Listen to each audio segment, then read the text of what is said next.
ak ki nga xam ne mooy suñu grand suñu doyen Ameth Thiou fii nag ci inauguration terrain Liberté 6 bi nga xam ne Ilimane Lam moo ko woote teew na fi tey ànd ak leader am bu bees bi di Pape Diouf grand ji ñu ngi lay nuyu.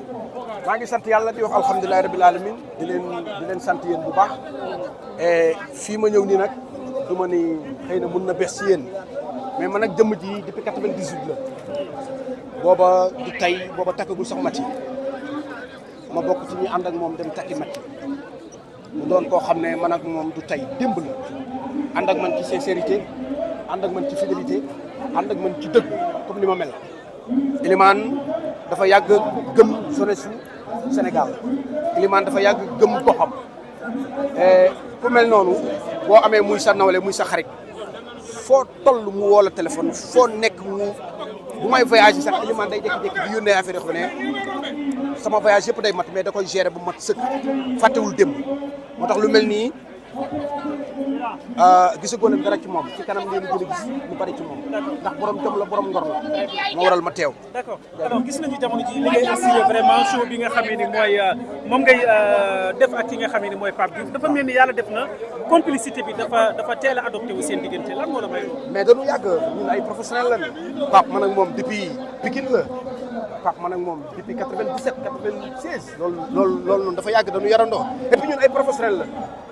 lépp lu ñuy liggéey dañ koy def ak yéene ñun dana bokk ci ñi nga xam ne dañuy créer ay affaire ñun kenn créé wuñu ñun ñooy créer ay woykat ñooy créer ay danseur ñooy créer ay woykat boo xam ne fii ngay taxaw nii ngay taxawee ñun dañu bokk ci ñooñu alors que ñu yàlla boolee nag ñu nekk ay légende ñëw fekk si légende bu toll ni Pape Diouf mag ñi jàngal ko mu jàngal ndaw ñi damay gën a nekk à l'aise parce que man Thione Seck mooy suma lépp mooy suma adduna mooy suma lépp alors que Thione sincérité ak fidélité laa ànd ak moom Thione bu ñëwaatoon tey Sénégal bu fekkoon dekki am na Thione Seck buy dekki waat bu nekk kan ngay jur sa taaw danaan Ameth Thiou laay jur sama taaw barke yonent yàlla Muhammad parce que loolu lañ seq man ak moom.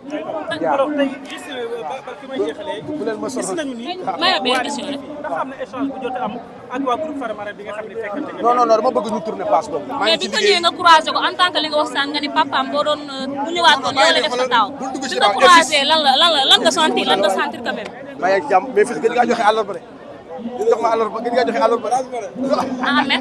waaw bi nga ñëwee bi nga croisé lan nga sentir. Ilimane Lam moo def lu rëy ma xam ko li muy liggéey ci réew mi ma gis kilifa réew mi am fu ñu ko teg man ma am benn dynamite bi ma nekk fa la Youssou Ndour nekkoon fa la Omar Pène nekkoon fa la Baaba Maal nekkoon ñun ay légende lañ dañuy defar xool li état def ci lu baax ñu wax ko li état deful loo xam ne baaxul ñu jëm ko lu jëm ci suuf pour état teg ko man foofu la ne néew ma ci ay détails néew ma ci loolu maa ngi leen di gërëm di leen sant di ñaan Sénégal réew mi am jàmm ñuy jàppale jeunesse bi parce que jeunesse bi moo yor réew mi ëllëg te ñun foofu la ne man néew ma fi ngeen ne. waaw lan ngay wax ci li nga xamante ni situation bi toll na ci réew mi et puis ñi nga xamante ni si am nañu moyens yi nga xamante ni Ilimane am nañ ko te defuñu lu mel nii lan nga ciy wax. waaw kii mooy suma producteur bu mag bi dégguma question bi bu baax. dama ne lan ngay wax ñi nga xamante ni dañoo taxaw ci diaspora bi nga xam ne Ilimane taxaw na ko war a mën a def lu mel nii wala lu ko ëpp te defuñu ko. mais dañ ko war a def tey boo xoolee public bi ci kaw ñi fa nekk ñëpp ku ci nekk mën naa jaar seen tur ay ndaanaan rek a fa ne samay xarit ñun démb tey soog a ñëw soxna si man dama bokk ci ndaanaan yi nga xam ne dañ doon feccal ndaanaan yu mag yi Super Étoile Baaba Maal Omar Pène Thione Seck kon man képp kuy balkat di meloman dama lay xam tey kilifa yi nga xam ne ñoo jug di ŋànk réew mi ñu ci bari dama amoon fu ma doon dajeeg ñoom te bët ba ma leen wonoon ak kanam ba ma leen wonoon moom leen wonoon ba tey nanu déglu gars yi rek ñi toog ci public bi ñëpp ku ci nekk foofu noonu mën ngaa sax jël réew mi gérer ko parce que ay nante fa ne ay ndaanaan fa ne ay homme d'état ñoo fa ne ñoo xam ne ñu bëgg seen réew la ñi toog fële ay gentleman na fa ne na jeunesse bi dal li may wax rek mooy jeunesse bi nanu dal bu nu dalee rek lépp baax Seexul Xadim fu mu tëdd maam Alaaji Maalik tëdd fa trop tard lu mu yàgg-yàgg njariñ day am mais dal leen rek surtout yéen tamit ma yéen ñu ñoo far yéen presse bi da leen rafetal lépp muy rafet da leen naay seen lépp parce que àdduna loolu rek am solo ca kaw ca kanam kontaan naa bu baax merci beaucoup rakki sama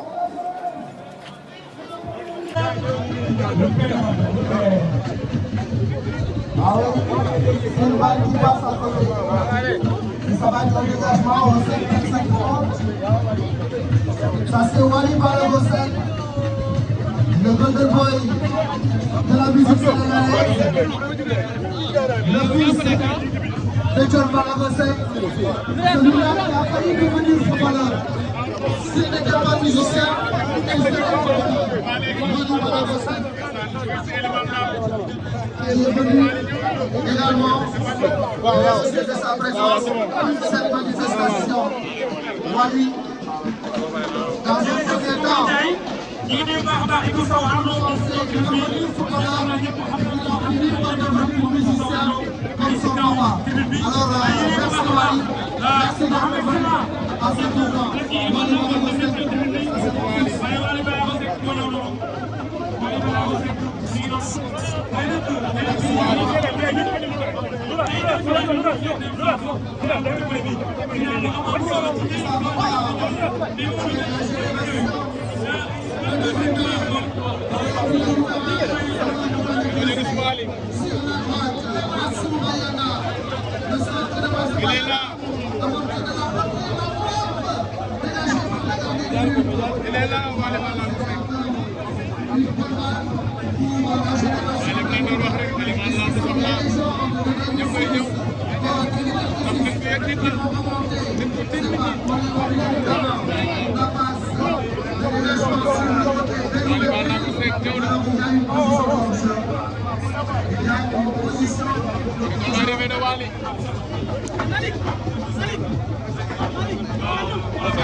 On rappelle que le parrain, c'est Mali Touré, le président régional de foot.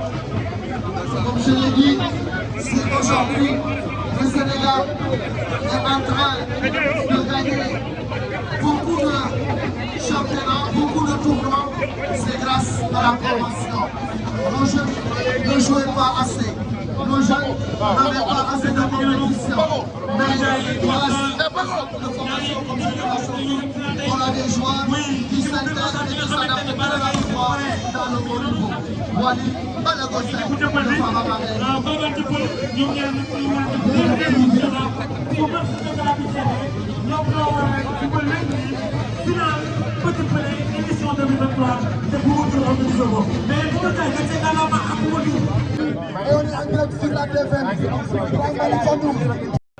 séntu ñu leen lu dul jàmm yëg-yëg bi ngeen am ba di ñëw am naaj bu tàng bi rek xam naa ni bëgg ngeen ñuy def lu baax te lii day pousse nit ñi di def lu baax ñu gëstu la jërë ngeen. li nga defal Liberté 6 defal ko jeunesse sénégalaise ñu bari gis ni vraiment ay infrastructures yu dëkk bi soxla la lan moo la motiver pour nga defaraat terrain bi. dara mooy li may wax rek jéem a def rek mais dama daan tout le temps su nekkee yàlla mu ngi lay suturaal as tuut nga am dara si réew soo ko delloowul si réew ba croissance inclusive moom mooy pour man defoo dara sa réew da ngay mën a di contribuer si sa réew kon yéen ni ngeen koy defee nii yéen journalistes yi ñu ni si suñu secteur ñu defee ko noonu. c'est bon jërëjëf. D'accord. Mais il est dernière question monsieur le ministre. Est-ce que ñu bari dañu naan on est en direct moo tax bàyyi la mu set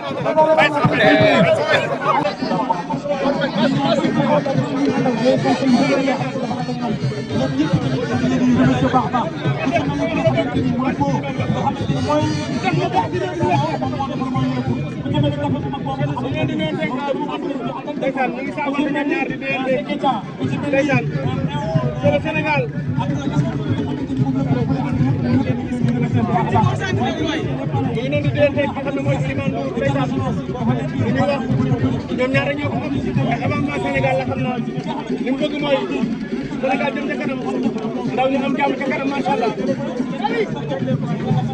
ndeysaan mu ngi doon di nuyonte moom Elimane Lam macha allah loo xam ne lépp loo xam ne yàlla jox na ko ndaw jox na ko li nga xam ne mooy Sénégal mais bu dee lu baax ñu wax yaa ko def ñu wax Elimane Lam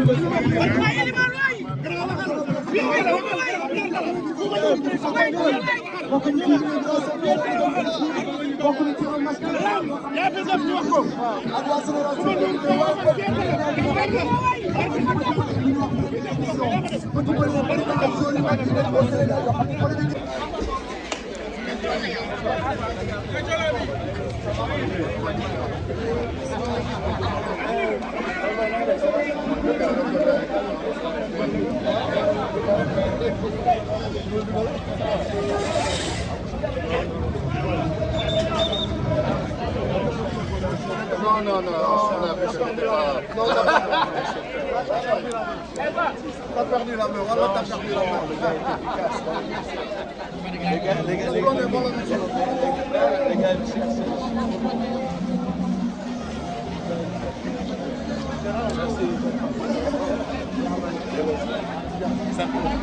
les gars me cherchaient. Hein? Les gars ils demandaient comment je faisais pour rentrer.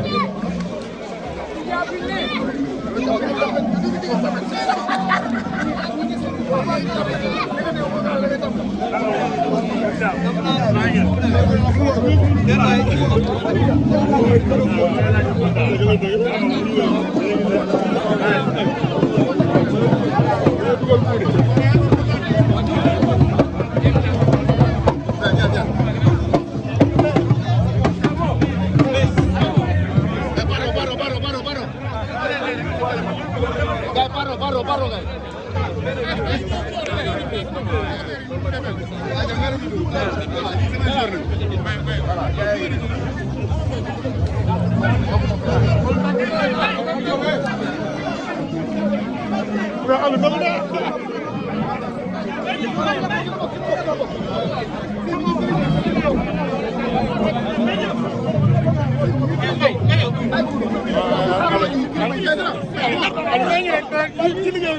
Non, mais tout le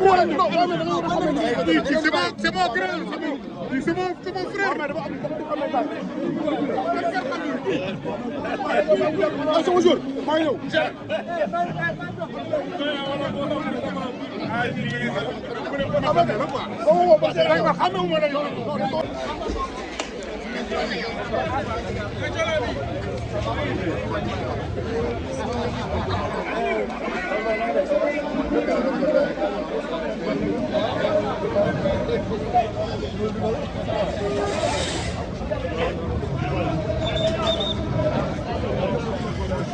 Non, on a vu que c'était pas...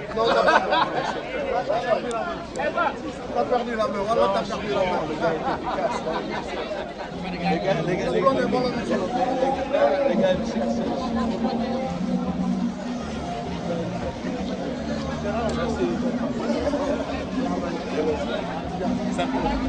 les gars me cherchaient. Hein? Les gars ils demandaient comment je faisais pour rentrer.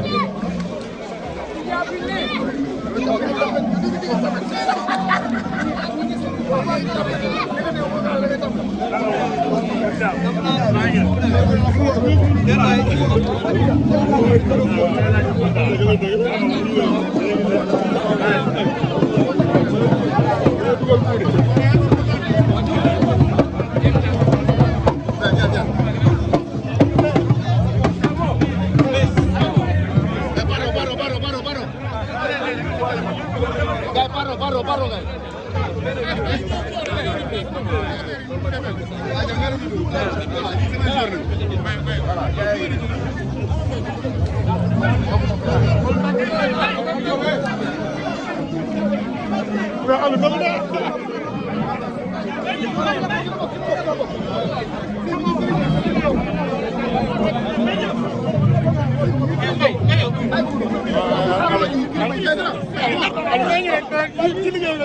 Non, mais tout le monde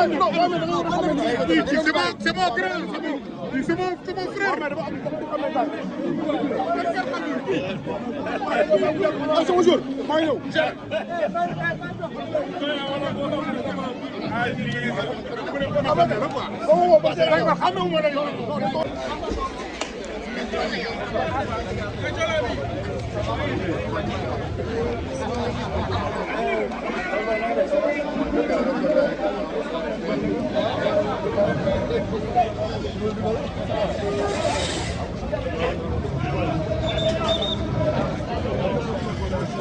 Non, on a vu que c'était pas... T'as perdu la main, voilà, t'as perdu la main. Les gars,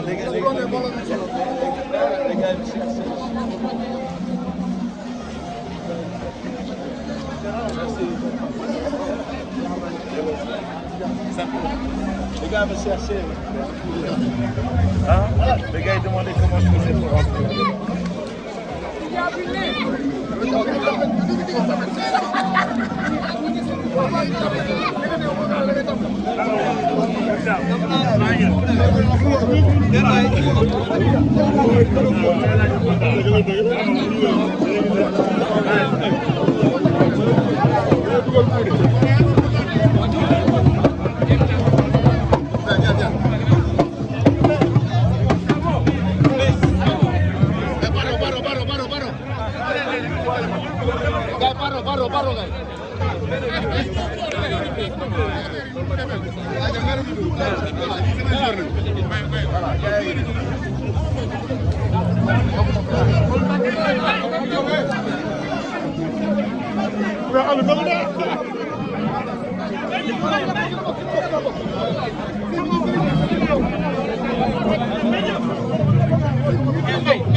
Non, on a fait ça.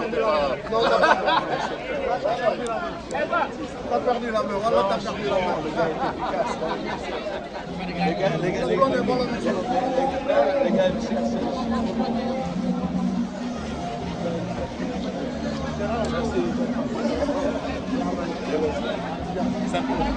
Les gars me cherchaient. Hein? Les gars ils demandaient comment je faisais pour rentrer.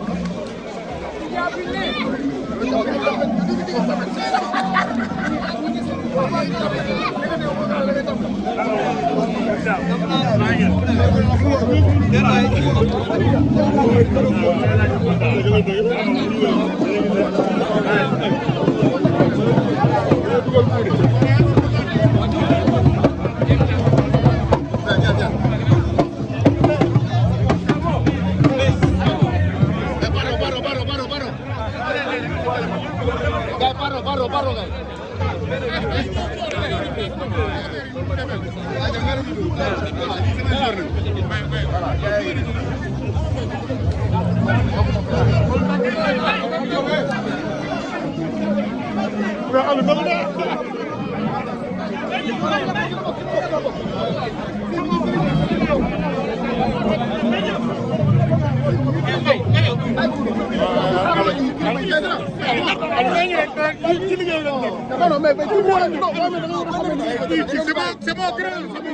C'est mon frère. C'est mon jour. Mario.